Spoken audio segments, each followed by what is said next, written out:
I believe the NBA might need to be a little concerned about Victor Wembanyama. Yes, I know, it's obvious. The NBA should definitely be concerned about the 7 feet 3 inches alien who, in the latter half of the season, nearly averaged more blocks per game than the second and third leading shot blockers combined. A 7 foot 3 inch alien who had a higher shooting percentage on pull-up three-pointers than Steph Curry, Trae Young, and Damian Lillard. But when I say the NBA should be concerned, I'm simply telling you what Victor Wembanyama himself mentioned to all of us. He's learning and is already worried for his opponents in the next couple of years. That includes the NBA, FIBA, everywhere. In case you've missed it, just a week ago, we witnessed France go up against the USA for the gold medal match in the Olympics. France stayed competitive the entire game, only for their hopes to be shattered by Stephen Curry. And that's what Wemby said following the match. This could very well be the moment we look back on in 10 years, realizing it gave Wemby an extra push of motivation that we probably didn't want him to have. Because as I've mentioned before, even as a rookie, he was already the most dominant defensive presence in the NBA. As a rookie, he was already making pull-up threes at a percentage only rivaled by the best guards in the league. Now, after losing the Olympic gold medal match in his home country to a team filled with NBA players, he's also carrying a legitimate chip on his shoulder. Yes, things could get really serious and very quickly. And there's something I didn't mention earlier when talking about France's loss to the USA in the Olympics. It's the fact that Victor Wembanyama led the gold medal match in scoring, in a game that featured some of the best players we've ever seen. And the 20-year-old Victor Wembanyama put up 26 points and grabbed 7 rebounds.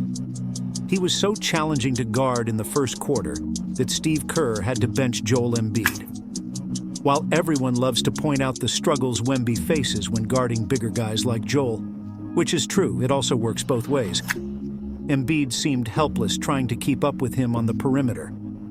And this is probably a good place to start talking about how much of a matchup nightmare Victor Wembanyama can be for opposing bigs. And I'm not just referring to the between-the-legs pull-up jumpers he hits. I'm more interested in his ability to put the ball on the floor, using his combination of ball handling, length, and mobility to just glide to the rim.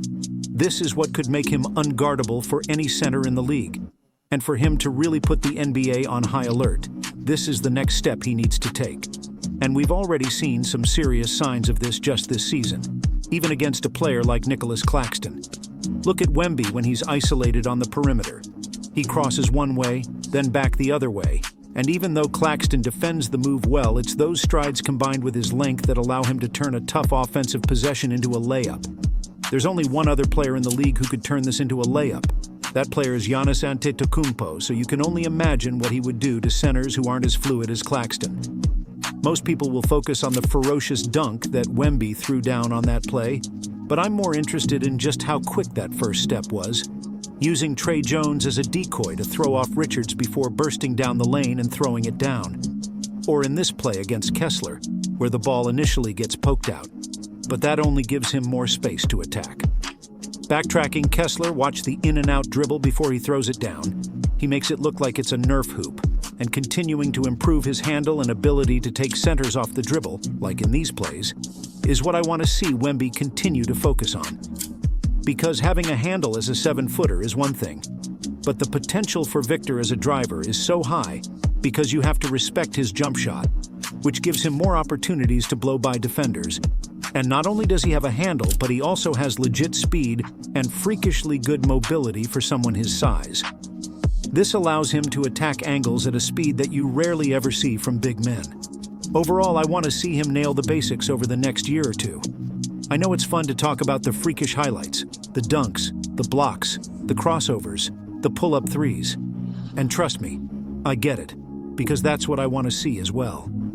Even on simple plays, Wemby can turn anything into a highlight reel just because of how freakish he is athletically. Like, he had no reason to throw that down with so much force. But when you think about the best players in the world, Jokic, Luka, Giannis, what makes them so great besides the crazy highlight plays they make is that they all have a consistent form of offense. This is the next step for Victor Wembanyama. What will be his signature offensive move? It's great to be able to do everything, but what shot will he rely on when the team needs a bucket during a close playoff game? Based on the glimpses we saw in his rookie year, there's a very, very special big man from 50 years ago that he has a chance to try and emulate. I'm obviously talking about Kareem and his skyhook. While Wemby hasn't really shown off a skyhook, he's displayed his own version of it. Here, Wemby comes out and sets the screen for Vassell. He gets the ball in the pocket and watch the one dribble spin and finish off the glass. I'm sorry, but how are you stopping that? All it took was one dribble and a spin move to get to what's almost like a layup. And he went to this move a few times during the season, like here against Clay, where it's actually some really nice footwork to fake Clay into going one way before spinning back inside for the soft finish. It's almost like a combination of a finger roll and a hook shot, because his arms are reaching around so far that it's not really a regular hook shot. It's somewhere in between a layup and a hook shot, which to me sounds like an incredibly high-efficiency shot if he can get to it consistently with just one or two dribbles and elevating.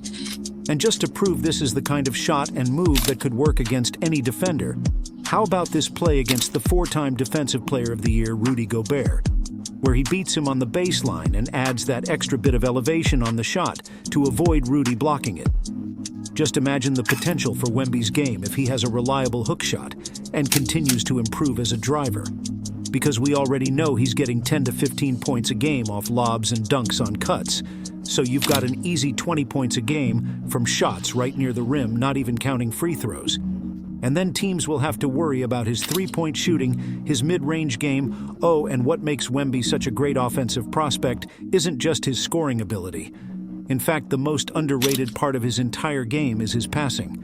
Sure, he was a bit turnover-prone during his rookie season, but that's pretty common for rookies, especially rookies playing on poor teams with a lot of responsibility. But despite that, it's not just about the fact that he averaged 4 assists per game. It's about the passes he makes, which very few other centers can make. Just look at him here in transition. He gets the ball from Trey, and it's that initial drive that collapses the defense before he disguises the pass perfectly. And Wemby will make 1 or 2 really great bounce passes or touch passes a game that show his skill and processing level, which I think is the biggest indicator of his passing being an elite skill, because it's one thing to make a nice pass out of a double team or when you can see the play developing. But Wemby has those passing instincts you see from the best passing bigs like Jokic or Sengun, making those decisions in a split second. Even when you look at some of the plays he made for France playing alongside Rudy Gobert, it was Wemby who was better at throwing entry passes than almost every guard on that team and every guard he played with in San Antonio. And I was going to say if only he could pass to himself in the post, but I have a feeling Chris Paul will do a pretty good job of that. Now, if you made it to the end of the video and want to see more content like this, consider subscribing. It's free. Dropping a like on the video would be much appreciated. Either way, most importantly, have a great day.